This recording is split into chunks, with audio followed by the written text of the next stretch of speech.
27 pemain timnas sudah berkumpul di Bahrain jelang laga penyisihan grup C kualifikasi Piala Dunia 2026 zona Asia. Laga ini jadi penting bagi skuad Garuda untuk meraih poin dan tetap membuka peluang lolos ke Piala Dunia.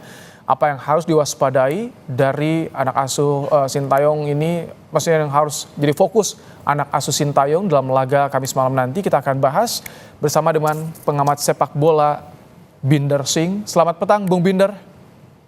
Petang Mas Rahmat. Bung Binder, kita bicara dulu soal kedalaman skuad nih.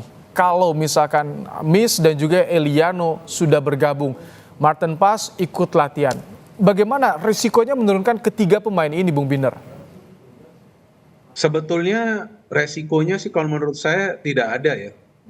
Karena kan kalau secara kualitas kan tiga pemain ini memang adalah pemain yang punya keistimewaannya masing-masing ya. Seperti Martin Paes, kita tahu di 2 pertandingan awal performanya luar biasa.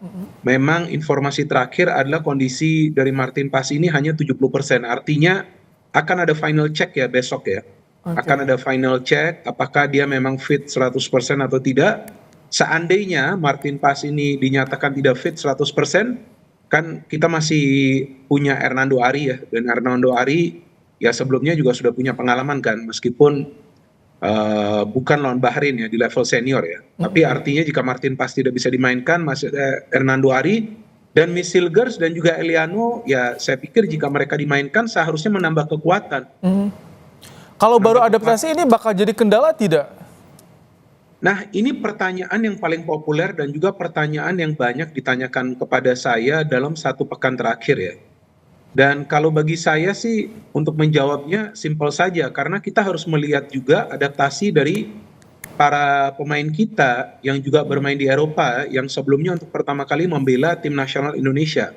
Seperti Tom Hey, Ragnar Oratmangun, Jay Itzes, Martin Paes juga, Kelvin Verdong, ya, dan juga ada Jaslyn Hubner, ada juga Rafael Strijk.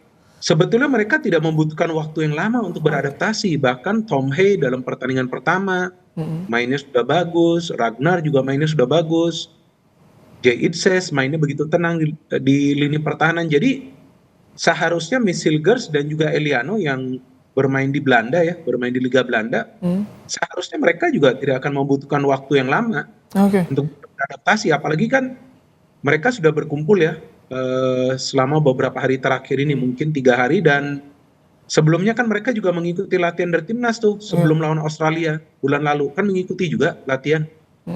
Jadi ketika menurunkan skuad yang tim utama ditambah Miss dan juga Eliano ini untuk bisa dapat target curi poin penuh di kandang Bahrain ya, Bung Binder? Iya, kalau sekarang kan situasi dan kondisinya kan berbeda ya Mas Rahmat ya. Mungkin kalau 5 atau 7 tahun lalu pada saat timnas kita harus bermain away di kandang tim kuda hitam seperti Bahrain dari kawasan Timur Tengah, ya kemungkinan besar kita akan khawatir dan mungkin kita juga akan merasa pesimis ya. Tapi sekarang kan dengan kekuatan yang timnas kita punya, ya kalau saya melihat pergerakan di sosial media dan juga pada saat saya berdiskusi dengan orang-orang yang saya ketemu dalam kegiatan sehari-hari, semua optimis sih. Berikut saya juga bahwa optimis timnas kita punya peluang untuk mendapatkan poin. Tapi kan rasa optimisme ini jangan sampai berubah menjadi overconfident. Nah itu bagaimana untuk meyakinkan, karena kan publik ini ekspektasinya tinggi, tapi kita juga tidak boleh lupa Bahrain peringkat jauh 76 di atas kita. Tuan rumah pula, provokasinya kencang di lapangan, Bung Binder. Yes, itu yang saya katakan tadi, jangan sampai optimisme ini berubah menjadi overconfident bagi para pemain dan over ekspektasi bagi pemain ke-12. Pemain ke-12 itu kan adalah kita semua ya sebagai supporter dari timnas Indonesia. Jadi kita pun harus merendah.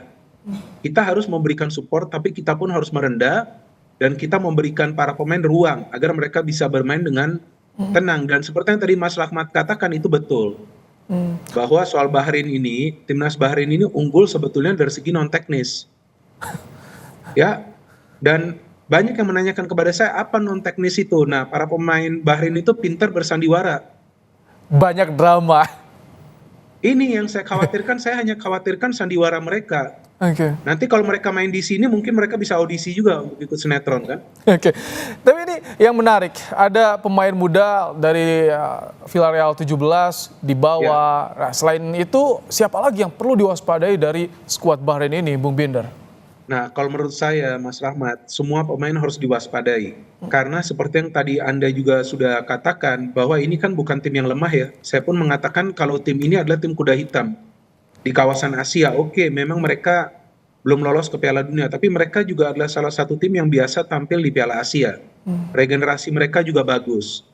Bahkan mereka sekarang beberapa pemain muda mereka juga yang tidak terpantau sudah mulai masuk ke akademi-akademi di Eropa. Oke.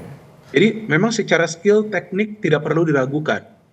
Ya, cuman memang sekarang bagaimana mereka bisa mengatasi permainan dinamis dari para pemain kita, karena Indonesia sekarang adalah Indonesia yang pintar bermain pressing. Pressing kita sudah bagus sekali di tengah dan juga di belakang. Oke. Artinya kekuatan fisik yang akan menjadi kunci nih bagi mereka. Kalau fisik mereka kuat, ya fisik kita sih kuat, fisik para pemain kita sih kuat. Kalau fisik mereka kuat, nah itu yang tentu akan memberikan mereka keuntungan.